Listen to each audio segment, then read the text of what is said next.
Oui, bonjour à tous. Voici la troisième vidéo sur les contrefaçons Vinted. Euh, on peut parler de contrefaçon dans la globalité, hein, puisque ça correspond à Vinted, mais vous pourriez aussi en trouver sur le Bon Coin ou ailleurs. Mais je pense que Vinted est quand même relativement spécialisé dans le domaine. Donc, comment est-ce qu'on voit ça rapidement? La première, c'est que vous remarquerez qu'il y a très peu d'avis sur les gens qui veulent vendre rapidement, ou de temps en temps, certaines personnes arrivent à émisser certains produits euh, dans des listes, hein, sur lesquelles il y a différentes typologies de produits présentés. Et on en fait passer un qui est un faux, et ça passe relativement bien, puisqu'il y a une confiance qui est accordée à la suite des avis qui ont été donnés par les gens qui ont déjà acheté. Voilà. Alors là, on a 4 modèles. Donc pour les connaisseurs, ça sera assez facile de les reconnaître. Donc je vais vous présenter. Donc ça, c'était les premiers. Voilà. Donc ça, c'est de l'Apple. Voilà. Voilà. Hop. Apple. C'était les premiers. Hein, donc série 1. Donc assez classique. Toujours en état. Alors j'en ai cherché d'autres parce que j'avais un problème de batterie et que ça, effectivement, ça ne se répare pas. Voilà. On ne change pas les batteries là-dessus, hein, donc voilà. Une fois que c'est fait, c'est mort. Donc voilà, ça c'était la première ligne, hein, relativement simple. Bon, pas grand-chose à dire dessus. Boîte, bah écoutez, la boîte elle n'a pas bougé, hein, ça fait des années. Hein. Voilà, pof pof. Qu'est-ce qu'on retrouve? On retrouve effectivement ce petit symbole là, qui est là derrière, là, vous voyez, avec les numéros de référence, hein, tout était derrière. Je vous conseille d'ailleurs de faire très attention parce que vous avez des spécialistes qui vous les demandent pour pouvoir les copier. Voilà. Voilà encore une référence ici. Voilà. Référence Apple. Voilà. Et la fameuse présentation. Bon. Ça, c'était les numéros 1. Voilà. Donc la boîte est effectivement un peu différente. Donc là, on a des numéros 2. Et là, on a les derniers, les 3. Bon. Dans ces deux-là, qu'est-ce qu'on voit? Eh ben, on voit effectivement que ce sont des AirPods Pro. Voilà. Deux numéros différents.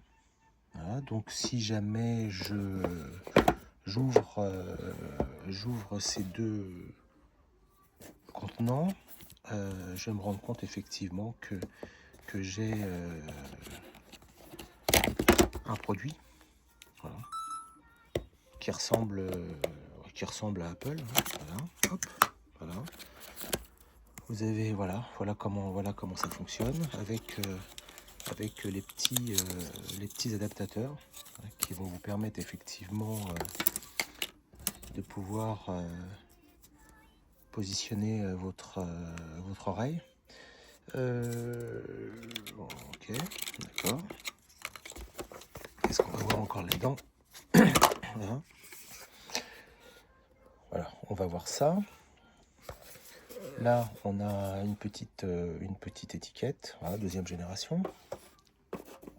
Et puis on va regarder un peu, puis on voit le carton. Voilà. Alors, la première chose qui va peut-être vous étonner, c'est, vous voyez, c'est la présentation. Parce que Apple n'a pas tendance à jouer dans cette cour-là, c'est-à-dire que en règle générale, c'est quand même assez bien foutu, il y a une certaine perfection.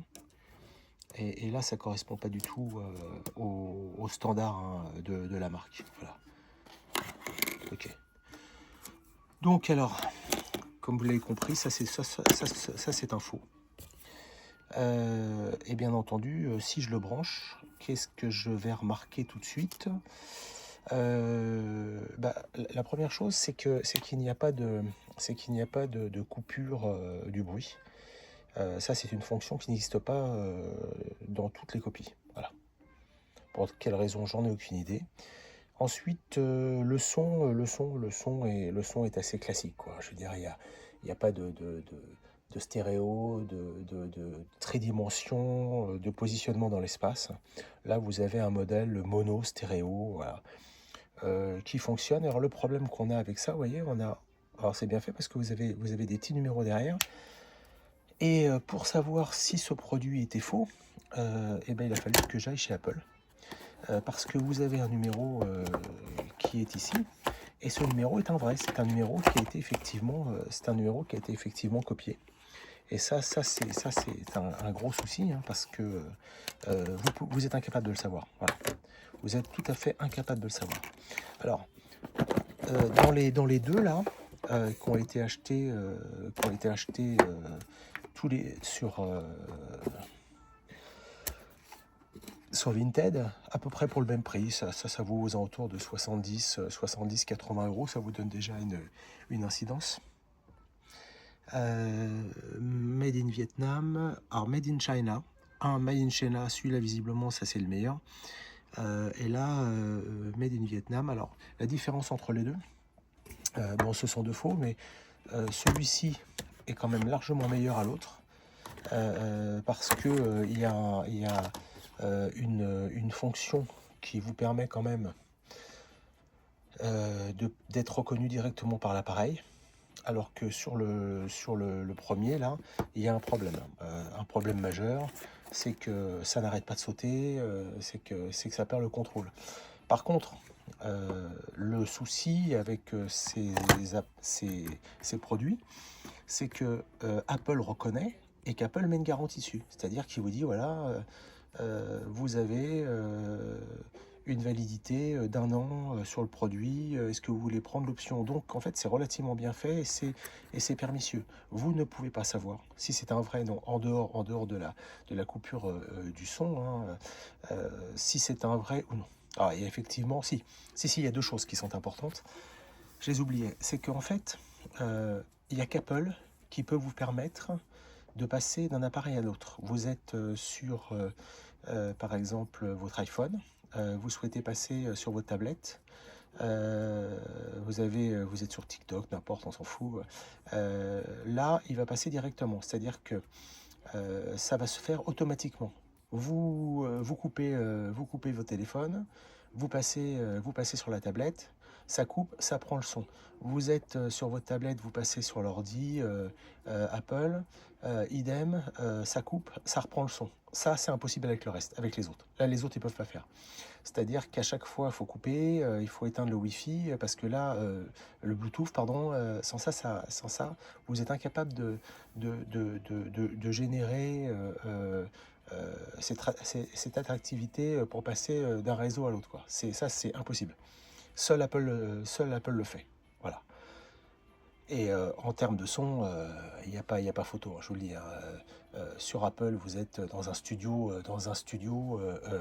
avec des bases extraordinaires, et vous avez l'impression de vous balader et d'avoir un son panoramique. Sur les autres, vous êtes sur un mono, sur un stéréo basique, quoi, hein, qui produit un son, mais on n'ira pas au-delà. Voilà. On va regarder donc la deuxième partie. Donc on va voir comment ils font ça. Donc là, je vous rappelle que c'est deux faux, hein, mais dans les deux faux, il y a quand même deux qualités différentes. Alors sur les deux, qu'est-ce qu'on va voir? Peut-être une petite couleur différente. Et puis il y en a un qui est plus gros. En fait, c'est marrant. Voilà.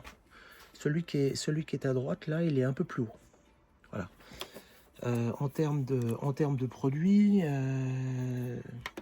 je pense qu'on va avoir aussi une petite différence. Voilà à quoi ça correspond l'histoire. Hein. Bon, je suis désolé, j'ai pas de support là. Bon, ouais. Bon, ils sont à peu près pareils, left, right. Ouais, bon. Ils sont à peu près pareils. Par contre, il y a aussi, voilà, il y a quelque chose là. Regardez ça. Voilà. Ça, c'est pas Apple, hein, je vous le dis tout de suite. Ça, c'est absolument pas Apple. Voilà. Voilà. Là, voilà. Alors, je vais prendre, par contre, là, ça, c'est des vrais. Ça, c'est des... Bah, zut, ça, ce sont les derniers. On va regarder. Alors, bon, bien entendu, ils sont plus petits, mais c'est un peu le même système. Ah, un truc aussi qui est très important, c'est le poids. Ah oui, ça, c'est hyper léger. Hyper léger. Et si vous prenez les vrais, vous allez sentir qu'ils sont lourds. Voilà, vous avez l'impression qu'il y a du plomb dedans. Ça, c'est juste incroyable. Donc, voilà, c'est quand même synonyme euh, de produits, comment pourrais-je dire, d'amalgame de technologie, hein, parce que pour arriver à ça, il faut bien mettre la technologie quelque part. Donc, on sent effectivement qu'il y a quand même une grosse différence. Sur les claques, pareil, alors je les ai mis dans une protection parce qu'il y a quand même un problème majeur, hein. C'est que, en fait, les étuis s'abîment très vite, ils se rayent. Il suffit de très peu de choses, hein, vous les laissez dans un cartable et ça se raye tout de suite. Donc je vous conseille, à titre personnel, de les protéger. Voilà. Bon, on voit, je suis en train de regarder là-dessus, si on ouvre le dernier, hop, je vais être obligé de faire ça. Qu'est-ce qu'on voit? On voit effectivement, bah, déjà, vous voyez la présentation, hein. Ensuite, il me semble que c'est entièrement recyclé. Vous avez un numéro à l'intérieur. Vous avez effectivement la présentation et puis le petit, la petite pochette qui vous permet d'aller vérifier. Alors là, on voit tout de suite, je pense, si je compare, il y a quelque chose qui vient de me mettre la puce à l'oreille. Voilà, regardez. Ici, vous en avez 6, ça c'est de la copie, et là, vous en avez 8. Voilà, je ne pense pas que ce soit un hasard, vous voyez. En termes de finition, alors là, vous avez une espèce de mousse qui est relativement légère, alors que on sent ici quand même une certaine, un renforcement, voilà, que vous avez absolument pas. Voyez, là, je le plie, alors que là, je peux pas. Voilà. Bon. Ça, c'est important. Je suis désolé, hein, c'est pas pro, je fais ce que je peux, mais je vous montre des choses qui sont sensées. Ensuite, sur la présentation, voilà. Ouais, voilà, ça c'est Apple, hein. Donc c'est relativement solide. Pour aller chercher le reste, il va falloir que je retourne la boîte. Voilà. Et je peux même pas, hein, voilà. Si je fais ça de l'autre côté, voilà. Voilà, en 30 secondes, donc c'est pas ajusté, hein. Ça veut dire tout simplement que c'est pas ajusté, hein. Voilà. Et eux, normalement, ils mettent effectivement des systèmes d'emballage qui sont recyclés. Voilà, tout ça c'est recyclé, et ça l'est pas. De toute façon, vous regardez la couleur, vous voyez, celui-ci il est plus, il est légèrement jaune. Ça c'est du blanc, c'est du plastique classique, hein. Voilà, ça c'est des bases, c'est relativement basique, hein. Voilà, donc voilà en plus le produit qui entoure encore, hein, vous voyez, petite qualité, hein. Et là, on voit quand même une attention particulière. Mais chaque détail est important. Voilà, chaque détail est important. Que voulais-je vous dire? Bon, alors, effectivement, vous avez du faux. Comment pouvoir les repérer? Ben, vous avez vu, donc je reviens dessus. Regardez le poids, hein. Quand votre produit est trop léger, c'est qu'effectivement c'est de la camelote. Regardez bien entendu les attaches, hein, voilà, parce que là je peux vous assurer que ça va pas durer longtemps, hein. Vous voyez, hein, c'est mal joint déjà, vous voyez. Ça c'est pas du tout Apple. Apple, il ne livre des produits que quand ils sont parfaits. Bon, vous avez effectivement vous voyez, le même appel. Alors, il y en a un qui fonctionne moins bien. C'est celui-ci, mais bon. Même dans les faux, il y a quand même de très grosses différences. Celui-ci, donc ça, c'est le vrai. Donc voilà, je le remets là et je voulais voir une chose entre les deux là pour voir comment il a joué. Voilà, ben ouais, vous voyez, voilà, faux. On est sur du 6 alors qu'Apple, ouais, vous voyez encore même là il est encore un peu plus grossier. Voilà, ouais, c'est pareil. Hein. C'est en fait, en fait, en fait, ça tient à tous ces petits, détails. Hein, voilà. Et puis la couleur, pareil, voilà. Donc en conclusion, la première chose que vous devez remarquer sur un produit faux, c'est le fait que la personne ne soit pas bien référencée. Voilà. Si elle n'a qu'un avis, vous avez intérêt à sortir rapidement. Ensuite, en termes de prix, quand on tourne aux alentours de 70 euros, vous lâchez sur du neuf, c'est juste pas possible, 70-75. Si vous voulez du neuf, sur un produit qui vaut 200, vous le retrouverez à 125, au-delà de 100 euros, aux alentours de 125 euros, ça c'est jouable. Eux, sur l'appel qu'ils font, tous ces escrocs, tous ces revendeurs, ils dépassent pas les 100 euros, hein, pour des raisons stratégiques. Voilà. Après, écoutez, si vous vous faites avoir et que vous voulez vraiment, si vous voulez simplement l'apparence sans obligatoirement avoir la qualité Apple, vous les conservez. Et bon, écoutez, on dira rien, mais par contre, en termes de son, je peux vous assurer que ça n'a strictement rien à voir. Si maintenant vous vous faites avoir, que vous décidez de tenter le diable, moi je l'ai fait 2 fois, hein, vous pouvez aller chez Apple. C'est la seule solution que vous ayez pour voir si ce sont des vrais ou non. Parce que vous avez plusieurs numéros de série comme ça qui sont dupliqués à l'infini.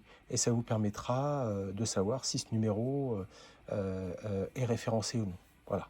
Parce que c'est tellement bien fait que vous ne vous en rendrez pas compte. Par contre, je vous rappelle que les écouteurs sont extrêmement légers, que la qualité de fabrication n'y est pas, que vous avez des produits effectivement chez Apple maintenant qui se recyclent hein, entièrement. Et là on voit que ça ne l'est pas. Hein. Bon, ça c'est relativement classique. Hein, ils arrivent tous à le faire. Hein, donc bon, je vais pas parler de ça, mais regardez la boîte. Regardez pareil la boîte. Regardez. Vous voyez ça? Là, ça doit vous mettre la puce à l'oreille. Hein. Alors, voilà. Alors celle-là, c'est très marrant parce que celle-là, elle est un peu mieux faite. Mais par contre, le produit est largement inférieur en termes de qualité. Voilà donc, écoutez, tout ça, c'est vendu par un super site de contrefaçon qui s'appelle Vinted, hein, puisque la plupart des produits qui sont vendus sur Vinted et qui sont d'origine Apple sont des faux. Voilà, comme ça, c'est pas compliqué. Hein, voilà. Vous voyez, pourtant, ça ressemble. On a l'impression d'y être, mais ça ne l'est pas. Hein. Donc, que vous dire sinon que quand vous vous plaindrez en disant que vous avez acheté un faux, je dirais quelque part que ça peut arriver. Sauf que on peut plaider la mauvaise foi en vous disant que vous n'êtes pas assez stupide pour acheter un produit à 70 euros neuf alors que c'est un produit qui vient de sortir. Que de toutes les façons, Vinted ne fera rien et qui ne réprimera pas le vendeur. Qu'il essaiera de trouver une solution pour vous faire rembourser puisqu'il touche toujours sa com. Hein. Donc écoutez, ça va repartir de l'autre côté. Que le vendeur, quand vous lui mettez la pression, il vous dira effectivement que ce sont des faux. Mais bien après, une fois que vous aurez reçu le produit, vous voyez. Alors de temps en temps, ça se fait avant, ça se débloque avant. Il faut lui mettre un coup de pression en lui disant que de toute façon vous l'attaquerez et pour éviter tout désagrément et en vendre d'autres à côté, ils vous laisseront où les produits.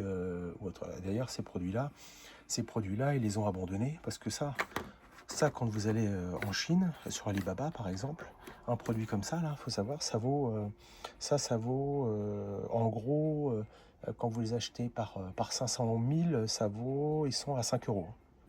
5 euros. Alors entre 5 peut-être et 15 euros en fonction des produits qui sont qualifiés ou de qualité supérieure. Mais bon, ça vaut pas plus cher, hein. C'est juste hallucinant, hein, ce qui explique le pourquoi. Mais c'est l'industriel, c'est la Chine. Voilà. Donc vous imaginez la marche qu'ils font, hein. 5, vous mettez le transport, allez, vous en avez pour 10 euros, donc le gars peut le vendre 70, et même s'il est à 15 et 20, à 70, il fait 3 fois la marche, quoi. Voilà. Donc voilà ce que je voulais vous dire. Ne comptez donc pas sur Vinted pour régler le problème de contrefaçon. C'est leur marché, c'est un marché découvert, ils font rentrer la Chine, voilà. Et puis bien entendu, si vous ne le saviez pas encore, tous ces produits viennent de Chine. Voilà, il n'y a pas un autre pays qui fait de la contrefaçon, ce sont les Chinois. Donc, où est-ce que vous trouvez tout ça? Ah oui, les destinations. Eh bien, écoutez, ces produits-là, ils sont vendus en France. Ils sont vendus aussi en Espagne, hein. La plupart du temps, encore une fois, c'est maghrébin. Où il y en a pas mal qui sont vendus, pareil, je dirais plus ou moins dans les cités, mais ne nous arrêtons pas là parce qu'il n'y a pas que qui le font. Vous avez aussi des gens qui paraissent bien intentionnés, qui sont suffisamment fins pour pouvoir vous les refourguer. Voilà, écoutez, j'espère avoir pu apporter un peu d'eau à votre moulin, et comprendre un peu comment fonctionnait leur système, sachant que, bah, écoutez, vous serez seul à vous débrouiller. Au pire, vous obtiendrez un remboursement, mais de toutes les façons, la personne qui vous l'a vendu continuera à les vendre sous un autre pseudo, sous une autre adresse, et vous vous retrouverez un jour face à lui si vous souhaitez en acheter. Enfin, en 2 mots, le conseil est très simple, n'achetez plus de marques, et en particulier tout ce qui touche à Apple, parce que ce sont tous des faux. Voilà. Écoutez, on continue, puis je vous mettrai sur une autre vidéo les réponses des vendeurs pour vous montrer un peu comment ils réagissent et qu'est-ce qui se passe effectivement quand vous les poussez un peu. Voilà, à bientôt pour une prochaine vidéo.